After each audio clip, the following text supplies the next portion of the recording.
all the way from Uganda, and I want you to give her a big round of applause. This lady is the biggest female comedian we have in the country, in Africa, if you ask me, ladies and gentlemen. She's here with us. Without much ado, ladies and gentlemen, show your love for Clotilda from Uganda. Clotilda. I know, you are looking at the standard unit of black beauty. But Kenyan ladies, we were in space. Ladies are serious about dancing. Only that some of them, when you analyze, it's like the DJ or somebody pissed them off before they got on the dance floor. So, DJ, you're going to give me the song again and I show you the facial expressions. You're like, I'm sorry, it wasn't me, but you're pissed. You know, you look at her face and you're like, well done, madam. But it's nice to see you all. My name is Clotilda. Like I said, I love you too. But with all this beauty in Kenya, it's surprising none of us in Africa has won Miss World. Okay, no. If you are expecting Uganda to help, surely this is the sample space. You know,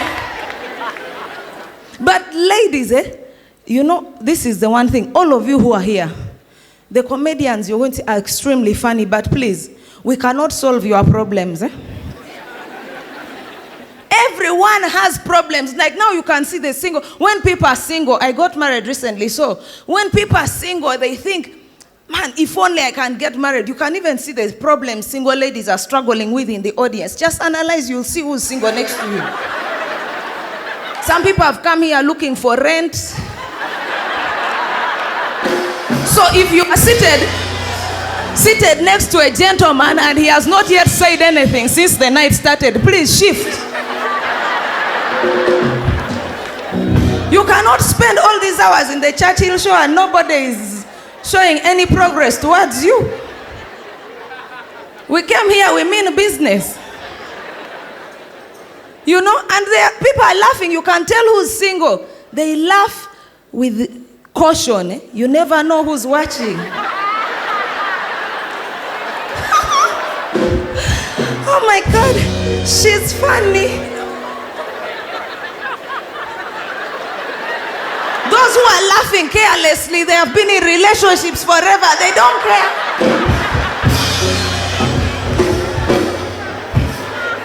But you see, let me just encourage you if you are single. You see, in that single life of yours, you will only realize this when you get married. In that single life of yours, you can do certain things that married people don't have the liberty of. For example, when I was single, I used to save people in my phone anywhere I felt like. You can even save your friends. And you say, Joseph, BFF. You don't care. But my friend, when you get married, you start saving. You go back and edit your contact list. And you start saving people with their whole profile. Joseph, the electrician, who I have no interest in. So that when the phone rings, it is clear. It rings and somebody can see the whole CV there. And you would pick your calls. Like now when you're single, your friend calls at any time in the night. Like, hi, let's go out. You're like, give me 30 minutes. Now when you are married, even if you've talked about the program for 2 weeks, when the phone rings, you pick it up. While it is still ringing, you say, now, you know, this is Daniel. You remember, last time you met him. So Daniel, the phone is still ringing, but you have to give a short profile before you pick it up.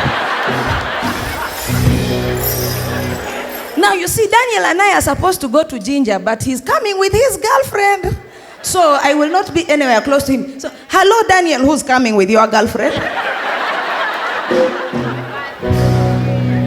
But then again, I can see there are some, you know, I see some whites, I see some Indians. This is a wonderful, this Indian gentleman is excited. Why has none of you ever won a marathon? Why? Always bargaining. I'm sure in the middle of the race when you are winning, you start bargaining. Hey, my friend, 1,500, I give you number one.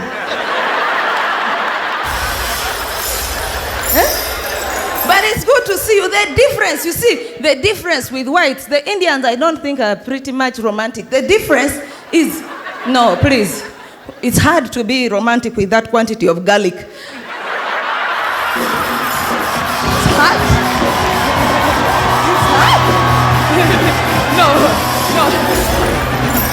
And that is not personal, by the way. But then don't get excited, Africans, because even you African men, it doesn't matter how much he loves you. You start walking while holding his hand. He's like, hey, my friend, how have you been walking before you met me? You walk. But then you will see the difference. With these whites, they are so romantic. I think that's why these white ladies get so worried when the man disappears. He can even come back just 1 hour late. You find her crying. Oh my God, it's 7 p.m. He's not home. What if something happened to him? Even the worry is positive. But for us African ladies, you can go missing for 3 days. They will find me in my house very peaceful. They ask you, have you seen your husband? He will come back. He left us money for food.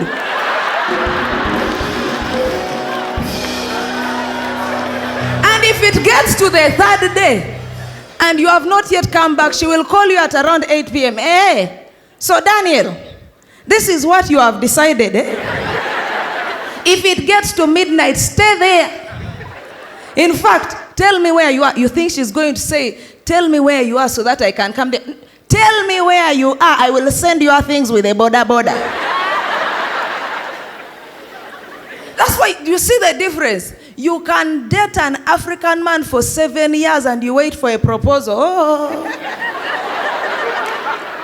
These whites, that's why you see movies have destroyed everything. In the movies, there is this white gentleman, he wants to propose to his girlfriend. He will hire somebody somewhere in a park, and then the person will be seated. Then they will bring the lady and surprise her. Somebody is playing the violin. Hello?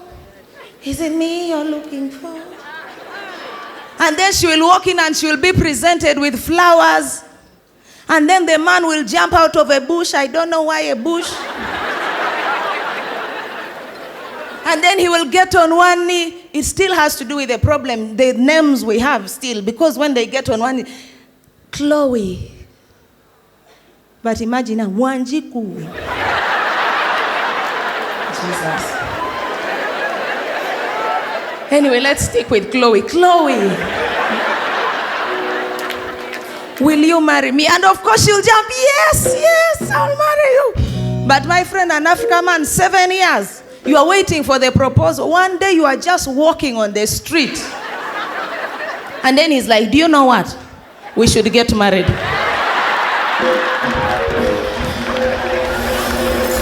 Thank you, that's my time. It's my first time to perform on a Churchill Show, so I'm definitely humbled. Churchill is a legend, and for him to be able to invite somebody to do a show of his, especially one like the Laugh Festival, which is a big show, it's an honor. So I definitely feel like, yeah, now I might be one of those people in the church on 31st saying, 2018 is my year.